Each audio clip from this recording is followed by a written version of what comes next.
ನಮ್ಮ ಮಧ್ಯೆ ಈ ಸಂಜೆಯ ವಿಶೇಷ ಉಪನ್ಯಾಸವನ್ನು ಮಾಡಲಿಕ್ಕಾಗಿ ಒಬ್ಬ ವಿಶೇಷ ವ್ಯಕ್ತಿ ದಯಮಾಡಿಸಿದ್ದಾರೆ.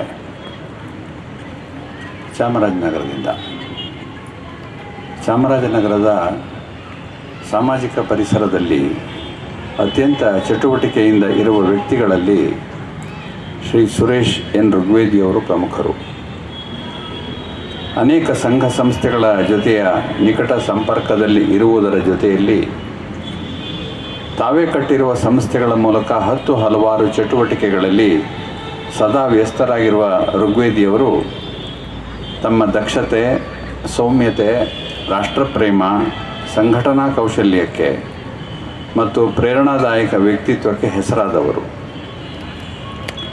ಮೂಲತಃ ಇತಿಹಾಸ ಉಪನ್ಯಾಸಕರಾಗಿರುವ ಋಗ್ವೇದಿಯವರು ಕನ್ನಡ ಸಾಹಿತ್ಯ ಪರಿಷತ್ತಿನ ಚಾಮರಾಜನಗರ ತಾಲೂಕಿನ ಅಧ್ಯಕ್ಷರು, ಕರ್ನಾಟಕ ಗಮಕ ಕಲಾ ಪರಿಷತ್ತಿನ ಜಿಲ್ಲಾಧ್ಯಕ್ಷರು, ಜೈ ಹಿಂದ್ ಪ್ರತಿಷ್ಠಾನದ ಅಧ್ಯಕ್ಷರು, ಶ್ರೀಕೃಷ್ಣ ಪ್ರತಿಷ್ಠಾನದ ಅಧ್ಯಕ್ಷರು, ಯುವ ಸಂಘಟನೆಗಳ ಒಕ್ಕೂಟದ ಜಿಲ್ಲಾಧ್ಯಕ್ಷರು, ಅಖಿಲ ಭಾರತೀಯ ಸಾಹಿತ್ಯ ಪರಿಷತ್ತಿನ ಜಿಲ್ಲಾ ಪ್ರಧಾನ ಕಾರ್ಯದರ್ಶಿಗಳು, ಹೀಗೆ ಅನೇಕ ಸಂಘ ಸಂಸ್ಥೆಗಳ ಜೊತೆಯಲ್ಲಿ ಒಡನಾಟವನ್ನು ಹೊಂದಿದ್ದು ಸದಾ ಒಂದಲ್ಲ ಒಂದು ರೀತಿಯಲ್ಲಿ ಸೇವೆಯಲ್ಲಿ ತತ್ಪರರಾಗಿರುತ್ತಾರೆ. ಜೊತೆಗೆ ಜೈ ಹಿಂದ್ ಕಟ್ಟೆಯನ್ನು ಚಾಮರಾಜನಗರದಲ್ಲಿ ನಿರ್ಮಿಸಿ ನಾಡು, ನುಡಿ, ರಾಷ್ಟ್ರೀಯ ನಾಯಕರ ಜನ್ಮದಿನ, ಸಂವಾದ, ಕಲೆ, ಸಾಹಿತ್ಯ, ಸಂಸ್ಕೃತಿ ಮುಂತಾದ ವಿಷಯಗಳ ಬಗ್ಗೆ ಇದುವರೆಗೆ ಸುಮಾರು 2600 ಕಾರ್ಯಕ್ರಮಗಳನ್ನು ಯಶಸ್ವಿಯಾಗಿ ಏರ್ಪಡಿಸಿ ಜನಪ್ರಿಯರಾಗಿದ್ದಾರೆ. ಶ್ರೀಯುತರಿಗೆ ಅವರ ಕಾರ್ಯಕ್ಷಮತೆಯನ್ನು ಗುರುತಿಸಿ ಭಾರತ ಸರ್ಕಾರವು ರಾಷ್ಟ್ರ ಯುವ ಪ್ರಶಸ್ತಿಯನ್ನು ನೀಡಿ ಪುರಸ್ಕರಿಸಿದೆ. ಹಾಗೆಯೇ ರಾಜ್ಯ ಸರ್ಕಾರವು ಸಾಹಿತ್ಯ ಪರಿಷತ್ ರಾಜ್ಯೋತ್ಸವ ಪ್ರಶಸ್ತಿ, ಹೊಯ್ಸಳ ಪ್ರಶಸ್ತಿ, ವಿಪ್ರಶ್ರೀ ಪ್ರಶಸ್ತಿ, ಯುವರತ್ನ ಪ್ರಶಸ್ತಿ, ಗಡಿನಾಡ ಯುವ ನೇತಾರ ಪ್ರಶಸ್ತಿ ಮುಂತಾದ ಅನೇಕ ಪುರಸ್ಕಾರಗಳನ್ನು ನೀಡಿ ಗೌರವಿಸಿದೆ. ಶ್ರೀ ಋಗ್ವೇದಿಯವರು ಚಾಮರಾಜನಗರದ ಈಶ್ವರಿ ವಿಶ್ವವಿದ್ಯಾಲಯದ ಜೊತೆಯಲ್ಲಿ ಕಳೆದ 3 ದಶಕಗಳಿಂದ ನಿಕಟ ಸಂಪರ್ಕವನ್ನು ಹೊಂದಿದ್ದು ಅಬು ಪರ್ವತಕ್ಕೆ ಕೂಡ ಭೇಟಿ ನೀಡಿದ್ದಾರೆ. ಈ ದಿನ ಸನ್ಮಾನ್ಯ ಶ್ರೀ ಋಗ್ವೇದಿಯವರು ಆಧ್ಯಾತ್ಮ ಮತ್ತು ರಾಷ್ಟ್ರೀಯ ಮೌಲ್ಯಗಳು ಎಂಬ ವಿಷಯದ ಬಗ್ಗೆ ಮಾತನಾಡಲು ನಮ್ಮ ಮಧ್ಯೆ ಬಂದಿದ್ದಾರೆ. ಅವರೊಡನೆ ಅವರ ಧರ್ಮಪತ್ನಿ ಶ್ರೀಮತಿ ಕುಸುಮ ಹಾಗೂ ಮಕ್ಕಳಾದ ಶರಣ್ಯ ಮತ್ತು ಶ್ರಾವ್ಯ ಕೂಡ ಬಂದಿದ್ದಾರೆ. ಎಲ್ಲರಿಗೂ ಈಶ್ವರ ವಿಶ್ವವಿದ್ಯಾಲಯದ ಪ್ರತಿಯಾಗಿ ಹಾಗೂ ತಮ್ಮೆಲ್ಲರ ಪ್ರತಿಯಾಗಿ ಆತ್ಮೀಯ ಹಾರ್ದಿಕ ಸುಸ್ವಾಗತ. ಸನ್ಮಾನ್ಯ ಶ್ರೀ ಸುರೇಶ್ ಎನ್ ಋಗ್ವೇದಿಯವರ ಜೊತೆಯಲ್ಲಿ ರಾಜಯೋಗಿನಿ ಬ್ರಹ್ಮಕುಮಾರಿ ಶಾರದಾಜಿಯವರು ಕೂಡ ಮೈಸೂರಿನ ಜ್ಞಾನ ಸರೋವರ ರಿಟ್ರೀಟ್ ಸೆಂಟರ್ನ ಸಂಚಾಲಕರಾಗಿರ್ತಕ್ಕಂಥ ಶಾರದಕ್ಕವರು ಕೂಡ ದಯಮಾಡಿ ವೇದಿಕೆಯನ್ನು ಅಲಂಕರಿಸಬೇಕು ಅಂತ ಕೇಳ್ಕೊಡ್ತೀನಿ. ಈಗ ಶ್ರೀ ಋಗ್ವೇದಿಯವರು ಆಧ್ಯಾತ್ಮ ಮತ್ತು ರಾಷ್ಟ್ರೀಯ ಮೌಲ್ಯಗಳು ಎನ್ನುವ ಬಗ್ಗೆ ತಮ್ಮ ವಿಷಯವನ್ನು ಪ್ರಸ್ತುತಿ ಮಾಡಬೇಕು ಅಂತ ನಾನು ವಿನಂತಿಸ್ಕೊಳ್ತೇನೆ. ಓಂ ಶಾಂತಿ, ಓಂ ಶಾಂತಿ. ಆತ್ಮೀಯ ಎಲ್ಲ ಗೌರವಾನ್ವಿತರೆ, ಮೈಸೂರು ವಿಶ್ವದ ಸುಂದರ ನಗರ,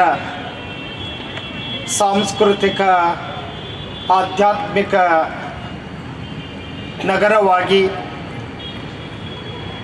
ಮೈಸೂರು ಮಹಾರಾಜರ ಅಭೂತಪೂರ್ವ ಕೊಡುಗೆಗಳ ಮೂಲಕ ಮೈಸೂರಿಗರನ್ನು ವಿಶ್ವಖ್ಯಾತಿಗೊಳಿಸಿದ ಮೈಸೂರು ಸಂಸ್ಥಾನದ ಗೌರವಾನ್ವಿತ ರಾಜ ಪರಂಪರೆಗೆ ತಾಯಿ ಚಾಮುಂಡೇಶ್ವರಿಯಲ್ಲಿ ನಮಸ್ಕಾರಗಳನ್ನು ಅರ್ಪಿಸುತ್ತಾ, ಮೈಸೂರು ನಗರದಲ್ಲಿ ಕಳೆದ 3 ದಿನಗಳಿಂದ ವಿಶ್ವಖ್ಯಾತಿಯಾಗಿರುವ, ಇಡೀ ವಿಶ್ವಕ್ಕೆ ಭಾರತದತ್ತ ತಿರುಗಿ ನೋಡುತ್ತಿರುವಂತಹ ಕಾಶಿ ದರ್ಶನವನ್ನು ಮೈಸೂರಿನಲ್ಲಿ ಯಥಾವತ್ ಕಾಶಿಯ ಪುನರುತ್ಥಾನದ ರೀತಿಯಲ್ಲಿ ಸುಂದರ ಆಧ್ಯಾತ್ಮಿಕ ಪರಿಸರವನ್ನು ನಿರ್ಮಾಣ ಮಾಡಿರುವ ಪ್ರಜಾಪಿತ ಬ್ರಹ್ಮಕುಮಾರಿ ಈಶ್ವರೀಯ ವಿಶ್ವವಿದ್ಯಾಲಯದ ವೇದಿಕೆಯ ಮೇಲೆ ಉಪಸ್ಥಿತರಿರುವ ಅಕ್ಕ ಶಾರದಾಜಿಯವರೇ, ನಮ್ಮೆಲ್ಲರ ಸಹೋದರರು, ಈ ಭಾಗದ ಪ್ರಜಾಪಿತ ಬ್ರಹ್ಮಕುಮಾರಿ ಈಶ್ವರೀಯ ವಿಶ್ವವಿದ್ಯಾಲಯದ ಸಹೋದರರಾಗಿ ನಮ್ಮೆಲ್ಲರಲ್ಲಿಯೂ ಕೂಡ ಚೈತನ್ಯವನ್ನು ಸದಾಕಾಲ ತುಂಬುತ್ತಿರುವ ಅಣ್ಣ ರಂಗನಾಥ್ಜಿಯವರೇ, ವೇದಿಕೆಯ ಮೇಲೆ ಉಪಸ್ಥಿತರಿರುವ ಎಲ್ಲ ಗೌರವಾನ್ವಿತರೇ, ಆತ್ಮೀಯ ಬಂಧುಗಳೇ, ಪ್ರಜಾಪಿತ ಬ್ರಹ್ಮಕುಮಾರಿ ಈಶ್ವರೀಯ ವಿಶ್ವವಿದ್ಯಾಲಯದ ಸಮಸ್ತ ಅಕ್ಕಿಂದರಿಗೆ, ಅಣ್ಣಂದಿರಿಗೆ ಸಾಷ್ಟಾಂಗ ನಮಸ್ಕಾರಗಳನ್ನು ಅರ್ಪಿಸುತ್ತಾ, ಇಡೀ ಭಾರತದ ಜೊತೆಗೆ ಇಡೀ ವಿಶ್ವದಲ್ಲೇ ಆಧ್ಯಾತ್ಮಿಕ ಶಕ್ತಿಯನ್ನು, ಆಧ್ಯಾತ್ಮಿಕ ಮೌಲ್ಯವನ್ನು, ಮಾನವನ ಸರ್ವತೋಮುಖ ಶಾಂತತ್ವವನ್ನು, ಮಾನವನಿಗೆ ತುಂಬ ಅಗತ್ಯವಾಗಿರ್ತಕ್ಕಂತಹ ಆ ಪ್ರೀತಿಯನ್ನು, ಸಹೋದರ ತತ್ವವನ್ನು ಇಡೀ ವಿಶ್ವಕ್ಕೆ ತಲುಪಿಸುವ ಮೂಲಕ ಭಾರತವನ್ನು ಮತ್ತೊಮ್ಮೆ ಪುಣ್ಯಭೂಮಿಯಾಗಿ, ಸ್ವರ್ಗದ ನಾಡಾಗಿ ಪರಿವರ್ತಿಸುತ್ತಿರುವ ಲಕ್ಷಾಂತರ ಸಹೋದರಿಯರ ಮತ್ತು ಸಹೋದರರ ಆ ಸೇವೆಗೆ ಪ್ರಣಾಮಗಳನ್ನು ಅರ್ಪಿಸ್ತಾ ಇದ್ದೇವೆ. ಆತ್ಮೀಯರೇ, ತಮ್ಮೆಲ್ಲರಿಗೂ ಕೂಡ ತಿಳಿದಿದೆ, ಭಾರತ ನನಗೆ ವಿಷಯವೇ ಬಹಳ ಸುಂದರವಾದ ವಿಷಯವನ್ನು ನೀಡಿದ್ದಾರೆ. ಭಾರತ ಆಧ್ಯಾತ್ಮ, ಯುವಕರು ಮತ್ತು ರಾಷ್ಟ್ರೀಯ ಮೌಲ್ಯಗಳು ಅಂಥೇಳಿ. ಭಾರತ ಅಂದ ತಕ್ಷಣ ನಮಗೆ ಬಹಳ ಗೌರವದ ಭಾವನೆ, ಹೆಮ್ಮೆಯ ಸಂಕೇತ, ಸ್ಫೂರ್ತಿಯ ಸೆಲೆ, ತಾಯಿಯ ಪ್ರೀತಿ ಮತ್ತು ಮಮತೆಯ ಆ ತರಂಗಗಳ ಅಲೆಯಲ್ಲಿ ನಾವು ತೇಲ್ತೇವೆ. ಇಡೀ ವಿಶ್ವದಲ್ಲಿ ತನ್ನದೇ ಆದ ಸಂಸ್ಕೃತಿ, ಪರಂಪರೆ ಮತ್ತು ಶ್ರೇಷ್ಠ ನಂಬಿಕೆಗೆ ಅರ್ಹವಾಗಿರ್ತಕ್ಕಂತಹ ಏಕೈಕ ದೇಶ ಜಗತ್ತಿನಲ್ಲಿ ಅದು ಭಾರತ ಅಂತಕ್ಕಂಥದ್ದನ್ನು ನಾವೆಲ್ಲರೂ ಕೂಡ ವಿಶೇಷವಾಗಿ ಹೆಮ್ಮೆಯಿಂದ ಹೇಳಬೇಕು. ವಿಶ್ವಕ್ಕೆ ಮಾದರಿಯಾಗಿರುವ, ಇಡೀ ವಿಶ್ವದ ಎಲ್ಲ ಜನಾಂಗಗಳಿಗೆ ನಂಬಿಕೆ ಬಹಳ ಮುಖ್ಯ. ಆ ನಂಬಿಕೆಗೆ ಮತ್ತೊಂದು ಹೆಸರೇ ಅದು ಭಾರತ.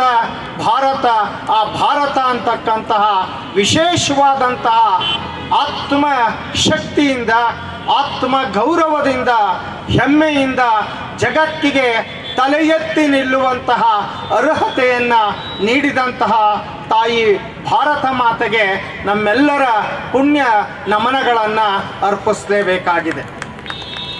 ಬಹುಶಃ ತಾವೆಲ್ಲ ಇತಿಹಾಸದಲ್ಲಿ ಗಮನಿಸಿದ್ದೀರಿ, ಪ್ರಪಂಚದ ಅತ್ಯಂತ ಸುಂದರವಾದ ಅಂತಾರಾಷ್ಟ್ರೀಯ ವಿಮಾನ ನಿಲ್ದಾಣ ಲಂಡನ್ ನಗರ.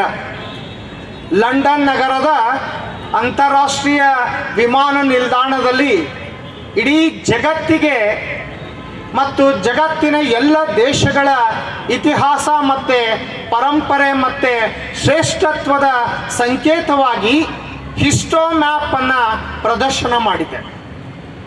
ಬಹುಶಃ ನಮ್ಮೆಲ್ಲರಿಗೆ ಬಹಳ ಸಂತೋಷವನ್ನು ತರುವಂಥದ್ದು, ಇಡೀ ಪ್ರಪಂಚದಲ್ಲೇ ಅತ್ಯಂತ ಶ್ರೇಷ್ಠವಾದ ಸಂಸ್ಕೃತಿಯ ನಾಡಾಗಿ, ನಾಗರಿಕತೆಯ ಬೆಳವಣಿಗೆಯ ವಿಕಾಸತ್ವದ ಶ್ರೇಷ್ಠತ್ವಕ್ಕಾಗಿ ಇಡೀ ಜಗತ್ತಿನಲ್ಲಿ ತನ್ನ ಸುಂದರವಾದ ಸ್ಥಾನವನ್ನು ಗಳಿಸಿರುವ ಭಾರತದ ಸ್ಥಾನ ಇಡೀ ಜಗತ್ತಿನಲ್ಲಿ ಎರಡನೆಯ ಸ್ಥಾನವನ್ನು ಅಲಂಕರಿಸಿದೆ. ಅದು ಭಾರತೀಯರಾದ ನಮಗೆ ಮತ್ತಷ್ಟು ಗೌರವವನ್ನು, ಹೆಮ್ಮೆಯನ್ನು ತಂದುಕೊಟ್ಟಿದೆ ಬಂಧುಗಳೇ. ಅಂತಹ ನಾಡಿನಲ್ಲಿ ಬಹುಶಃ ವಿಲ್ ಡ್ಯುರಾಂಟ್ ತಾವೆಲ್ಲ ಹೆಸರು ಕೇಳಿದ್ದೀರಿ. ಅಮೇರಿಕಾದ ಬಹುದೊಡ್ಡ ಇತಿಹಾಸಕಾರ, ತತ್ವಶಾಸ್ತ್ರಜ್ಞ. ಆತ ತನ್ನ ಬರವಣಿಗೆಯಲ್ಲಿ ಹೇಳ್ತಾನೆ, ಇಡೀ ವಿಶ್ವಕ್ಕೆ ನಾಗರಿಕತೆಯ ಮಾತೃಭೂಮಿ ಅದು ಭಾರತ ಅಂತ. ಬಹುಶಃ ನಮಗೆ ನಿಮಗೆ ಒಂದು ಈ ಇಂಗ್ಲಿಷ್ ಶಿಕ್ಷಣದ ವ್ಯವಸ್ಥೆಯ ಒಳಗಡೆ ಭಾರತ ಅಂದರೆ ಒಂದು ಹೀನಾಯ ಸ್ಥಿತಿಯ,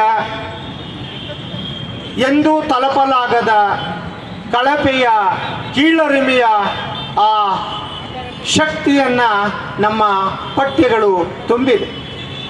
ಆದರೆ ನಿಜವಾದ ವಾಸ್ತವ ಇತಿಹಾಸದ ಅಧ್ಯಯನವನ್ನು ಮಾಡಿದಾಗ, ಇತಿಹಾಸದ ಸಂಶೋಧನೆಯನ್ನು ಮಾಡಿದಾಗ ಭಾರತೀಯರಾದ ನಾವೆಲ್ಲರೂ ಸದಾಕಾಲ ಇಡೀ ಜಗತ್ತಿನಲ್ಲಿ ಗೌರವದಿಂದ ಇರುವಂತಹ ಸಾಲುಗಳನ್ನು ವಿಲ್ ಡ್ಯುರಾಂಟ್ ಬರೆದಿದ್ದಾರೆ. ಅದು ನಾಗರಿಕತೆಯ ಮಾತೃಭೂಮಿ ಅದು ಭಾರತ ಅಂತಕ್ಕಂಥದ್ದು. ಯುರೋಪಿಯನ್ ಭಾಷೆಗಳ ತವರು ಭಾಷೆ, ಎಲ್ಲ ಭಾಷೆಗಳ ತವರು ಭಾಷೆಯಾಗಿ ಆ ಸಂಸ್ಕೃತ ಭಾಷೆ ನೆಲೆಸಿದೆ. ಆ ಸಂಸ್ಕೃತದ ಮೂಲ ಶಕ್ತಿ ಇರುವುದು ಭಾರತದಲ್ಲಿ. ಅದು ವಿಲ್ ಡ್ಯುರಾಂಟ್ ಬರೆದಂತಹ ಅಕ್ಷರದ ಶಬ್ದ. ತತ್ವಶಾಸ್ತ್ರಜ್ಞದ ಮೂಲ ಸ್ತೋತ್ರವೂ ಕೂಡ ಭಾರತವೇ ಆಗಿದೆ. ಅರಬ್ಬರ ಮೂಲಕ ಗಣಿತವನ್ನು ಹೇಳಿಕೊಟ್ಟ ಭಾರತ ನಮ್ಮದಾಗಿದೆ. ಬುದ್ಧನ ಶಾಂತಿಯ ಸಂದೇಶವನ್ನು ಜಗತ್ತಿಗೆ ಸಾರಿದ ನಾಡಾಗಿದೆ. ಹಳ್ಳಿಗಳ ಮೂಲಕ ಜಗತ್ತಿಗೆ ಸ್ವಾವಲಂಬನೆಯನ್ನು ತಿಳಿಸಿದ ದೇಶ ನಮ್ಮದಾಗಿದೆ. ಬಂಧುಗಳೇ, ಹಳ್ಳಿಗಳ ನಾಡು ಭಾರತ. ಪ್ರತಿ ಹಳ್ಳಿಯು ವಿಶ್ವವಾಗಿ ಸ್ವಾವಲಂಬನೆಯ ಸಂಕೇತವಾಗಿ, ಸ್ವಾವಲಂಬನೆಯ ಎಲ್ಲ ಭೌತಿಕ ಲಕ್ಷಣಗಳನ್ನು ಹೊಂದಿರತಕ್ಕಂತಹ ವಿಶ್ವ ಭ್ರಾತೃತ್ವದ ಏಕತೆಯ ಸಂಕೇತವಾಗಿ ಹಳ್ಳಿಗಳ ನಾಡು ಅದು ಭಾರತ.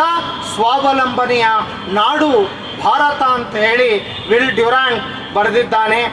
ಭಾರತ ಮಾತೆ ಸತ್ಯವಾಗಿಯೂ ಕೂಡ ಅದು ವಿಶ್ವದ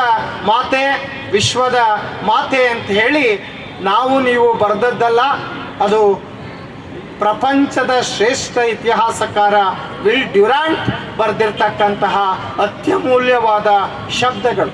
ಹಾಗಾಗಿಯೇ ನಾವು ಭಾರತೀಯರಾದ ನಾವು ನಮ್ಮ ಸಂಸ್ಕೃತಿ ಪರಂಪರೆಯ ಬಗ್ಗೆ ಯಾವ ಸಂದರ್ಭದಲ್ಲಿ ಗೌರವವನ್ನು ನಮ್ಮ ಯುವ ಸಮುದಾಯದಲ್ಲಿ, ಯುವಕರಲ್ಲಿ, ಕುಟುಂಬದಲ್ಲಿ ನಾವು ಬಿತ್ತುವುದಿಲ್ಲವೋ, ಯಾವ ಹೃದಯದಲ್ಲಿ ಆ ನೆಚ್ಚಿನ ಸ್ಥಾನವನ್ನು ಗಟ್ಟಿಗೊಳಿಸುವುದಿಲ್ಲವೋ, ಅಲ್ಲಿಯವರೆಗೂ ಕೂಡ ಈ ರಾಷ್ಟ್ರದ ಆಧ್ಯಾತ್ಮಿಕ ಶಕ್ತಿ ಜಗತ್ತಿಗೆ ವಿಶೇಷವಾಗಿ ಪ್ರಸಾರವಾಗುವುದರಲ್ಲಿ ನಾವು ಸೋಲ್ತಾ ಇದ್ದೇವೆ ಅಂತಕ್ಕಂಥದ್ದು. ಇಡೀ ಜಗತ್ತು ಭಾರತದ ತಿರುಗಿದ್ರೂ ಕೂಡ ಭಾರತದ ಆಂತರಿಕ ಒಳಗಡೆ ಈ ದೇಶದ ಯುವಶಕ್ತಿಗೆ ಆಧ್ಯಾತ್ಮವನ್ನು ಜೋಡಿಸುವಲ್ಲಿ ಎಲ್ಲೋ ವಿಫಲವಾಗಿದ್ದೇವೆ. ಆದರೆ ಆ ವಿಫಲತೆಯ ಸಂಕೇತವನ್ನು ಇವತ್ತು ಬಹುಶಃ ಪ್ರಪಂಚದ ಅತ್ಯುನ್ನತವಾದ ಶ್ರೇಷ್ಠವಾದ ಸಂಸ್ಥೆ, ವಿಶ್ವಸಂಸ್ಥೆಯ ಶಾಂತಿಯ ಸಂಸ್ಥೆಯಾಗಿ ಗೌರವಕ್ಕೆ ಪಾತ್ರವಾಗಿರ್ತಕ್ಕಂತಹ ಪ್ರಜಾಪಿತ ಬ್ರಹ್ಮಕುಮಾರಿ ಈಶ್ವರೀಯ ವಿಶ್ವವಿದ್ಯಾಲಯ ತನ್ನ ಶಾಂತಿಯ ತತ್ವದ ಮೂಲಕ, ಆಧ್ಯಾತ್ಮದ ಸಹೋದರಿಯ ತತ್ವದ ಮೂಲಕ ಭಾರತದ ವಿಶ್ವ ಮಾನ್ಯತೆಯನ್ನು ಮತ್ತೊಮ್ಮೆ ಗಳಿಸಿಕೊಳ್ಳಲಿಕ್ಕೆ, ಸಮಾಜಕ್ಕೆ ಹೃದಯ ಪರಿವರ್ತನೆಯ ಮೂಲಕ, ಮನಸ್ಸಿನ ಪರಿವರ್ತನೆಯ ಮೂಲಕ ಮತ್ತಷ್ಟು ಗಟ್ಟಿಗೊಳಿಸುತ್ತಿರುವ ಪ್ರಜಾಪಿತ ಬ್ರಹ್ಮಕುಮಾರಿ ಈಶ್ವರ ವಿಶ್ವವಿದ್ಯಾಲಯದ ಮಹಾಸಂಸ್ಥೆ ಮತ್ತೊಮ್ಮೆ ಜಗತ್ತಿಗೆ ಭಾರತವನ್ನು ಆಧ್ಯಾತ್ಮಿಕದತ್ತ ತೆಗೆದುಕೊಂಡು ಹೋಗುವತ್ತ ಆ ಸಮರ್ಪಣಾ ಭಾವದಿಂದ ಸೇವೆ ಮತ್ತು ತ್ಯಾಗದ ಪ್ರತಿಫಲವಾಗಿ ಇವತ್ತು ನಿರಂತರವಾಗಿ ತೆಗೆದುಕೊಂಡು ಹೋಗುತ್ತಿರುವ ಆ ಸಂಸ್ಥೆಗೆ ನಾವೆಲ್ಲರೂ ಕೂಡ ಸದಾಕಾಲ ಧನ್ಯರಾಗಿರಬೇಕು ಅಂತ ಆಶಾಭಾವನೆಯನ್ನು ವ್ಯಕ್ತಪಡಿಸ್ತಾ, ಬಹುಶಃ ನಾವು ಗಮನಿಸ್ತೇವೆ ಈ ದೇಶ ಕಂಡಷ್ಟು ದಾರ್ಶನಿಕರನ್ನ, ಚಿಂತಕರನ್ನ, ಜ್ಞಾನಿಗಳನ್ನು, ತಪಸ್ವಿಗಳನ್ನು, ಶ್ರೇಷ್ಠರನ್ನು ಇವತ್ತು ನಿರಂತರವಾಗಿ ಜಗತ್ತಿಗೆ ಇವತ್ತಿಗೂ ಕೂಡ ನೀಡ್ತಾ ಇರತಕ್ಕಂತಹ ವಿಶೇಷವಾದ ದೇಶವಾಗಿ ಭಾರತ ಹೊರಹೊಮ್ಮಿದೆ ಅಂತಕ್ಕಂಥದ್ದು. ಈ ನಾಡಿನ ಅನೇಕ ಸಂಕಷ್ಟದಲ್ಲಿ ದೇಶ ವಿದೇಶಗಳ ಆಕ್ರಮಣದ ಸೆಲೆಯ ಒಳಗಡೆ ಈ ದೇಶದ ನಾಗರಿಕತೆ ನಾಶ ಆಯಿತು, ಸಂಸ್ಕೃತಿ ನಾಶ ಆಯಿತು, ಪರಂಪರೆ ನಾಶ ಆಯಿತು ಅಂತ ಅಂದುಕೊಟ್ಟ ಜನಕ್ಕೆ ಮತ್ತೊಮ್ಮೆ ತಲೆ ಎತ್ತಿ ಜಗದ್ಗುರುವ ಸ್ಥಾನದಲ್ಲಿ ಮತ್ತೆ ವೈಭವೀಕರಿಸುತ್ತಿರುವ ಈ ಭಾರತದ ಅಂತರಾತ್ಮದ ಶಕ್ತಿಯೇ ಆಧ್ಯಾತ್ಮದ ಶಕ್ತಿ. ಆ ವಾಸ್ತವ ವಿಚಾರವನ್ನು ಲಾರ್ಡ್ ಮೆಕಾಲೆರವರು ತಮ್ಮ ಬರವಣಿಗೆಯಲ್ಲಿ ತಿಳಿಸಿದ್ದಾರೆ. ಈ ಭಾರತದ ಅಂತಃಶಕ್ತಿಯೇ, ದಿವ್ಯ ಮೂಲ ನಿಧಿಯೇ ಅವರ ಆಧ್ಯಾತ್ಮ ಅಂತಕ್ಕಂಥದ್ದು. ಹಾಗಾಗಿ ಈ ಭಾರತೀಯರಲ್ಲಿ ಎಲ್ಲಿಯವರೆಗೆ ಆಧ್ಯಾತ್ಮದ ಶಕ್ತಿಯನ್ನು ನಾನು ಎಂಬ ಪರಿಭಾಷೆಯನ್ನು ಬಿಟ್ಟು ನಮ್ಮೊಳಗಿನ ಅಂತಃಶಕ್ತಿಯನ್ನು, ನಮ್ಮೊಳಗಿನ ಹೃದಯ ವೈಶಾಲ್ಯವನ್ನು, ನಮ್ಮೊಳಗಿನ ಪ್ರೀತಿಯನ್ನು, ನಮ್ಮೊಳಗಿನ ಸಹೋದರತ್ವವನ್ನು, ನಮ್ಮೊಳಗಿನ ಮನಸ್ಸನ್ನು ಅರಳಿಸುವ ಪ್ರಕ್ರಿಯೆಯೊಳಗಡೆ ಆಧ್ಯಾತ್ಮ ಅಂತಕ್ಕಂತಹ ಶ್ರೇಷ್ಠವಾದಂತಹ ಆ ಶಕ್ತಿ ನಮ್ಮೊಳಗೆ ಅಂತರಾತ್ಮದಲ್ಲಿ ಇರುವ ಈ ಎಲ್ಲ ಪರಿಸರದ ಲಕ್ಷ ಸಂಖ್ಯೆಯ ಸಂತರು ಇರುವವರೆಗೆ ಈ ಜಗತ್ತು ಅತ್ಯಂತ ಶ್ರೇಷ್ಠವಾಗಿ ಸ್ವರ್ಗ ಭೂಮಿಯಾಗಿ, ಪುಣ್ಯ ಭೂಮಿಯಾಗಿ ಇರುತ್ತೆ ಎನ್ನುವುದರಲ್ಲಿ ಯಾವ ಸಂದೇಶವೂ ಇಲ್ಲ ಅಂತಕ್ಕಂತಹ ಅಂಶವನ್ನು ನಾವು ಇವತ್ತು ಗಮನಿಸ್ತೇವೆ. ಆ ದಿಕ್ಕಿನಲ್ಲಿಯೇ ಬಹುಶಃ ಇವತ್ತು ಭರತ ಅಂತಕ್ಕಂತಹ ವಿಶೇಷವಾದಂತಹ ಅಂಶವನ್ನು ನಾವು ಕರೀತೇವೆ. ಭರತನಿಂದ ನೂಕಲ್ಪಟ್ಟಂತಹ, ಭರತನಿಂದ ಆಳಲ್ಪಟ್ಟಂತಹ ಬೆಳಕಿನ ನಾಡು, ಜ್ಞಾನದ ನಾಡಾಗಿ ಪರಿವರ್ತನೆಗೊಂಡಿರುವ ಭಾರತದ ಸಮೃದ್ಧಿಗಾಗಿ ಭರತ ಸುಮಾರು 100ಕ್ಕೂ ಹೆಚ್ಚು ಅಶ್ವಮೇಧ ಯಾಗಗಳನ್ನು, 51 ಶಕ್ತಿ ಪೀಠಗಳನ್ನು, ಗಂಗಾ ಮತ್ತು ಯಮುನಾ ನದಿಯಲ್ಲಿ 100ಕ್ಕೂ ಹೆಚ್ಚು ಯಾಗಗಳ ನಿರ್ಮಾಣ ಮಾಡುವ ಮೂಲಕ ಜಗತ್ತಿಗೆ ಅರಳಿಸುವ ಪ್ರಕ್ರಿಯೆ ಆಗಿತ್ತು. ಮತ್ತೊಮ್ಮೆ ಇವತ್ತು ನೀವು ಎಲ್ಲರೂ ಕೂಡ ಪುಣ್ಯದ ಕಾಲಘಟ್ಟದಲ್ಲಿ ಇದ್ದೇವೆ. ಇಡೀ ಜಗತ್ತಿನಲ್ಲಿ ಮಹಾಕುಂಭ ಮೇಳದ ಮೂಲಕ ಜಗತ್ತಿಗೆ ಅಂತರಾತ್ಮದ ಶಕ್ತಿಯನ್ನು, ಭಾರತೀಯ ಧರ್ಮ ಮತ್ತು ಆಧ್ಯಾತ್ಮಿಕತೆಯ ರಹಸ್ಯವನ್ನು ಜಗತ್ತಿಗೆ ನೀವು ನೋಡಬಹುದಾದ ಕಾಲಘಟ್ಟದಲ್ಲಿ ಇವತ್ತು ಇದ್ದೇವೆ. ಭಾರತ ಮತ್ತೊಮ್ಮೆ ಪುಣ್ಯ ಭೂಮಿಯಾಗುತ್ತೆ, ಸ್ವರ್ಗದ ಭೂಮಿ ಆಗುತ್ತೆ, ಸಂತರ ಭೂಮಿ ಆಗುತ್ತೆ, ಧರ್ಮದ ಭೂಮಿ ಆಗುತ್ತೆ.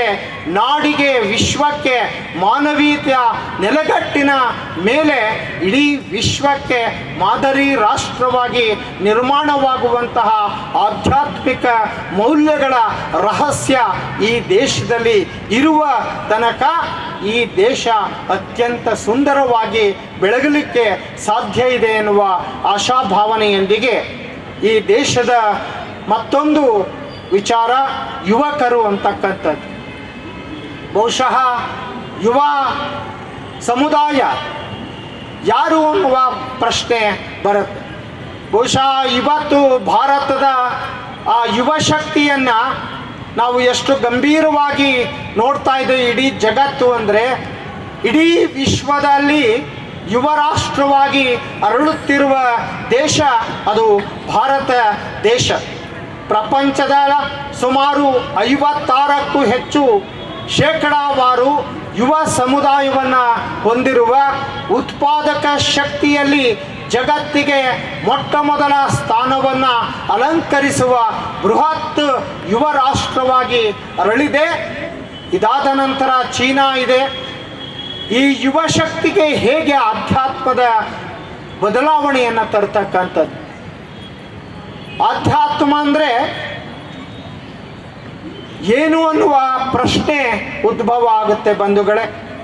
ಯುವ ಶಕ್ತಿಯ ಪರಿಣಾಮಕಾರಿಯಾದ ಪಾಶ್ಚಾತ್ಯೀಕರಣದ ಪ್ರಭಾವದಿಂದ, ಪಾಶ್ಚಾತ್ಯರ ಸಂಸ್ಕೃತಿಯ ಮೇಳೈಸುವಿಕೆಯಿಂದ, ಪಾಶ್ಚಾತ್ಯರ ಶಿಕ್ಷಣ ಕ್ರಮಗಳಿಂದ ಯುವಕರು ಎಲ್ಲೋ ಒಂದು ಕಡೆ ತಮ್ಮ ಆಧ್ಯಾತ್ಮಿಕ ನೆಲೆಗಟ್ಟನ್ನು ಬಿಟ್ಟು ಹೊರ ಹೋಗುವ ಪ್ರಯತ್ನದಲ್ಲಿ ಇದ್ದಾರೆ ಎನ್ನುವ ನಂಬಿಕೆ ನಿಮ್ಮೆಲ್ಲರ ಮೇಲೆ ಇದೆ.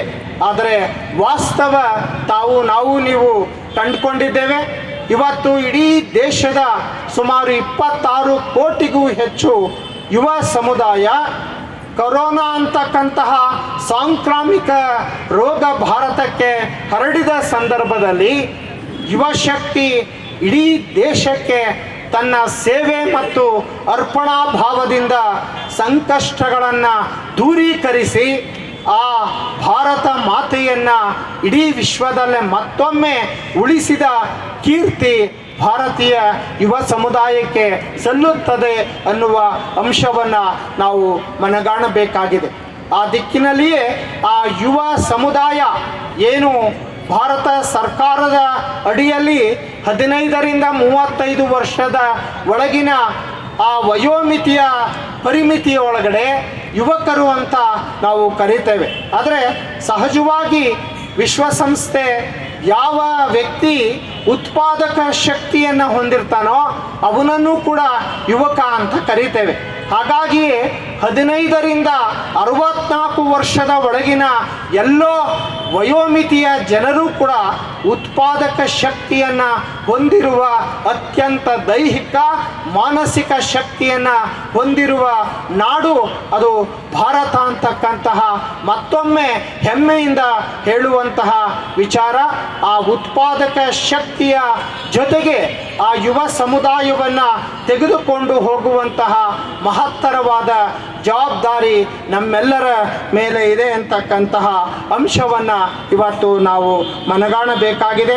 ಹಾಗಾಗಿಯೇ ಈ ಶಾಂತ ಭೂಮಿಯಾಗಿರ್ತಕ್ಕಂತಹ, ಪುಣ್ಯ ಭೂಮಿಯಾಗಿರ್ತಕ್ಕಂತಹ ಭಾರತಕ್ಕೆ ಮತ್ತೊಮ್ಮೆ ವಿಶೇಷವಾದಂತಹ ಅಂಶ ಇವತ್ತು ಬದಲಾವಣೆಯಾಗಿದೆ. ಜ್ಞಾನ ಮತ್ತು ವಿಜ್ಞಾನಗಳ ಸಮನ್ವಯತೆಯ ಮೂಲಕ ಜಗತ್ತನ್ನು ಮತ್ತೊಮ್ಮೆ ಪ್ರತಿಪಾದಿಸುವಂತಹ ಕೆಲಸ ಇವತ್ತು ಮೈಸೂರಿನಲ್ಲಿ ಪ್ರಜಾಪಿತ ಬ್ರಹ್ಮಕುಮಾರಿ ಈಶ್ವರೀಯ ವಿಶ್ವವಿದ್ಯಾಲಯದ ಮೂಲಕ ಆಗ್ತಾ ಇರತಕ್ಕಂತಹ ಬಹುದೊಡ್ಡ ಪರಿವರ್ತನೆ ಜ್ಞಾನ ಮತ್ತು ವಿಜ್ಞಾನಗಳ ಸಮ್ಮಿಲನ ಅಂತಕ್ಕಂಥದ್ದು. ಒಂದು ಕಡೆ ಜ್ಞಾನದ ರಾಶಿಯ ಮೂಲಕ, ಜ್ಞಾನದ ತಿಳುವಳಿಕೆಯ ಮೂಲಕ, ಆ ಜ್ಞಾನದ ಬೆಳಕಿನ ಮೂಲಕ ನಮ್ಮ ಮಾನವೀಯ ಮೌಲ್ಯಗಳನ್ನು ಇಡೀ ಜಗತ್ತಿಗೆ ತೋರಿಸಿಕೊಳ್ಳುವ ಮೂಲಕ ನನ್ನೊಳಗಿನ ಆ ಪರಿವರ್ತನೆಯನ್ನು ಮಾಡಿಕೊಳ್ಳುವ ದಿಕ್ಕಿನಲ್ಲಿ ಈ ಜ್ಞಾನ ವಿಜ್ಞಾನ ಸಮ್ಮಿಲನ ಆಧ್ಯಾತ್ಮ ಕಾರ್ಯಕ್ರಮ ಅತ್ಯಂತ ಯಶಸ್ವಿಯಾಗಲಿ ಅಂತಕ್ಕಂತಹ ಆಶಾಭಾವನೆ. ಹಾಗಾಗಿಯೇ ಇಲ್ಲಿ ಚಮನ್ ಲಾಲ್ ಅವರ ಒಂದು ಅತ್ಯಂತ ಶ್ರೇಷ್ಠವಾದಂತಹ ಒಂದು ಪುಸ್ತಕ India mother of us all ಅಂತಕ್ಕಂತಹ ಒಂದು ಸುಂದರವಾದ ಪುಸ್ತಕದಲ್ಲಿ ಬಹಳ ವಿಶೇಷವಾಗಿ ಬರೆದಿದ್ದಾರೆ. ಭಾರತ ಜ್ಞಾನ ವಿಜ್ಞಾನಗಳ ತವರು ಮನೆ ಅಂತ. ಅದು ಸತ್ಯವಾಗಿ ಇವತ್ತು ಮೈಸೂರಿನಲ್ಲಿ ಅನಾವರಣವಾಗಿದೆ. ಯಾವ ಚಮನ್ ಲಾಲ್ ರವರ ಆ ಕೃತಿ ಇಡೀ ಭಾರತದ ಗೌರವವನ್ನು ತಂದುಕೊಟ್ಟಂಥದ್ದು. ಅದು ವಿಲ್ ಡ್ಯುರಾಂಟ್ ರವರ ಒಂದು ದೊಡ್ಡ ಅಧಿಕೃತವಾದ ಶಬ್ದ. ಆ ಶಬ್ದವನ್ನು ತೆಗೆದುಕೊಂಡು ಚಮನ್ ಲಾಲ್ ರವರು ಭಾರತದ ಹೆಮ್ಮೆಯ ಇತಿಹಾಸ, ಸಂಸ್ಕೃತಿ, ಪರಂಪರೆಯ ದಿವ್ಯ ಅಂಶಗಳನ್ನು ಅವರು ಪ್ರಕಟಣೆ ಮಾಡಿ ಆ ವಿಶ್ವಮಾತೆಗೆ, ಭಾರತೀಯ ಮಾತೆಗೆ ತನ್ನ ನಮನಗಳನ್ನು ಅರ್ಪಿಸುವ ಮೂಲಕ ಈ ದೇಶದ ಸ್ವಾಭಿಮಾನವನ್ನು ಹೆಚ್ಚಿರ್ತಕ್ಕಂಥದ್ದನ್ನು ನಾವಿಲ್ಲಿ ಕಾಣಬೇಕಾಗಿದೆ ಅಂತಕ್ಕಂಥದ್ದು. ಹಾಗಾಗಿಯೇ ಈ ದೇಶದಲ್ಲಿ ಜ್ಞಾನ ವಿಜ್ಞಾನ ಉತ್ಸವಗಳ ಮೂಲಕ ನಮ್ಮೆಲ್ಲರಲ್ಲಿಯೂ ಕೂಡ ಏಕಾತ್ಮ ಭಾವವನ್ನು, ಏಕತೆಯ ಸಂದೇಶವನ್ನು, ಸಹೋದರ ಸಹೋದರಿಯ ಪ್ರಜ್ಞೆಯನ್ನು ಮೂಡಿಸುವ ಮೂಲಕ ಆ ದಿಕ್ಕಿನಲ್ಲಿ ಆ ಸಮುದಾಯವನ್ನು, ಯುವ ಶಕ್ತಿಯನ್ನು ಮತ್ತೊಮ್ಮೆ ಪ್ರಜ್ವಲಿಸುವ ನಾವು ಸಂಕಲ್ಪಕ್ಕೆ ನಾವು ನೀವು ಧಾರೆಯನ್ನು ಎರಿಬೇಕಾಗಿದೆ. ಆ ದಿಕ್ಕಿನಲ್ಲಿ ಆಧ್ಯಾತ್ಮ ನಮ್ಮೆಲ್ಲರಿಗೂ ಕೂಡ ಮೂಲ ವ್ಯವಸ್ಥೆಯನ್ನು, ಮೂಲ ಪರಿಕಲ್ಪನೆಯನ್ನು, ಮೂಲ ಚಿಂತನೆಯನ್ನು ನಮ್ಮೆಲ್ಲರಿಗೂ ಅರಳಿಸುವಂತಹ ಕೆಲಸವಾಗಿದೆ. ಹಾಗಾಗಿಯೇ ಈ ಆಧ್ಯಾತ್ಮ ಅಂತಕ್ಕಂಥದ್ದು ಜೀವನವನ್ನು ನಿಯಂತ್ರಿಸುವುದಲ್ಲ, ಜೀವನವನ್ನು ಬದಲಾಯಿಸುವುದು. ಬಹುಶಃ ಆಧ್ಯಾತ್ಮ ಅಂದರೆ ಬಹುಶಃ ಸನ್ಯಾಸ ಸ್ವೀಕಾರ ಮಾಡಬೇಕು, ಮನೆ ಮಠವನ್ನು ಬಿಡಬೇಕು, ವಿಶೇಷವಾದಂತಹ ತತ್ವಗಳನ್ನು ಅನುಸರಿಸಬೇಕು, ಒಂದು ರೀತಿಯ ಗೊಂದಲದ ವಾತಾವರಣವನ್ನು ನಮ್ಮೊಳಗೆ ತುಂಬಿ ತುಳುಕಿದ್ದಾರೆ. ಆದರೆ ನಿಜವಾಗಿ ನಾವು ಆಧ್ಯಾತ್ಮ ಅಂತಕ್ಕಂತಹ ಅಂಶವನ್ನು ಇದು ನಿಯಂತ್ರಿಸುವಂತಹ ಅಂಶವಲ್ಲ, ಜೀವನವನ್ನು ಬದಲಾಯಿಸುವ ಅಂಶವೇ ಆಧ್ಯಾತ್ಮ.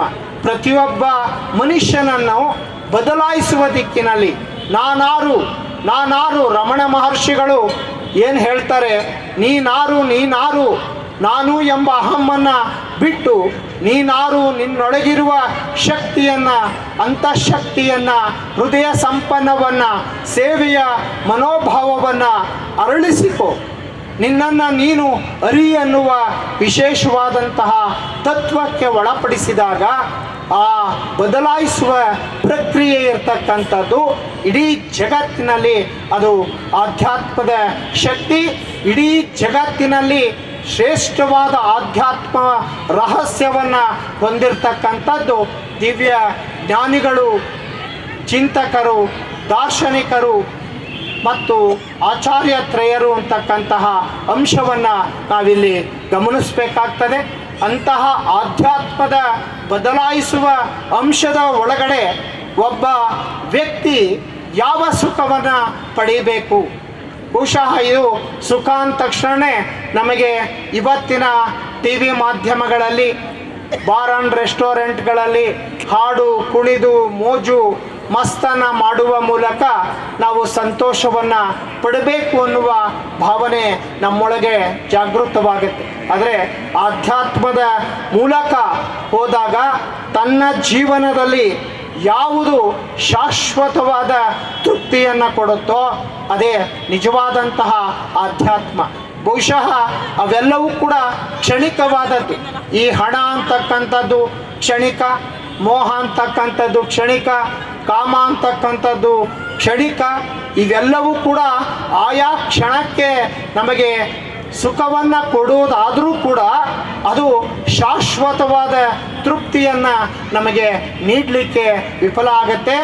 ಅದು ನೀಡುವ ಏಕೈಕ ಶಕ್ತಿ ಇರೋದು ಅದು ಆಧ್ಯಾತ್ಮಕ್ಕೆ. ಅಂತಹ ಆಧ್ಯಾತ್ಮದ ರಹಸ್ಯವನ್ನು ನೀವು ಎಲ್ಲರೂ ಕೂಡ ನಾವು ತಿಳಿಬೇಕಾಗಿದೆ. ಬಹುಶಃ ನೀವು ಎಲ್ಲರೂ ಕೂಡ ಆಸೆ ಆಕಾಂಕ್ಷೆಗಳಿಗೆ ಒಳಗಾಗ್ತೇವೆ. ಎಲ್ಲವೂ ನನಗೆ ಬೇಕು, ಎಲ್ಲವೂ ನನ್ನದು, ಎಲ್ಲವೂ ನನಗಾಗಿ ಅನ್ನುವ ಆ ಒಂದು ವಿಶೇಷವಾದಂತಹ ಆಸೆಯ ಹಿಂದೆ ಓಡ್ತಾ ಇದ್ದೇವೆ. ಹಾಗಾಗಿ ಇವತ್ತು ನಿಜವಾದ ಭಿಕ್ಷುಕರ ಸಂಖ್ಯೆಗಿಂತ ಬಹುಶಃ ಕಿಸೆಯನ್ನು ತುಂಬಿಸುವ ಭಿಕ್ಷುಕರ ಸಂಖ್ಯೆಯೇ ಹೆಚ್ಚಾಗಿದೆ ಅಂತಕ್ಕಂಥದ್ದನ್ನು ನಾವು ವಿಶೇಷವಾಗಿ ಗಮನಿಸ್ತೇವೆ. ಹಸಿದವನು ಭಿಕ್ಷೆ ಬೇಡುವುದರಲ್ಲಿ ಅರ್ಥ ಇದೆ. ಆ ಹಸಿದ ಮನುಷ್ಯನಿಗೆ ದಾನ ನೀಡುವುದರಲ್ಲಿಯೂ ಕೂಡ ಅರ್ಥವಿದೆ. ಆದರೆ ಈ ಕಿಸೆಯನ್ನು ತುಂಬಿಸುವ ಭಿಕ್ಷುಕನಿಗೆ ಏನನ್ನಲ್ಲಿ?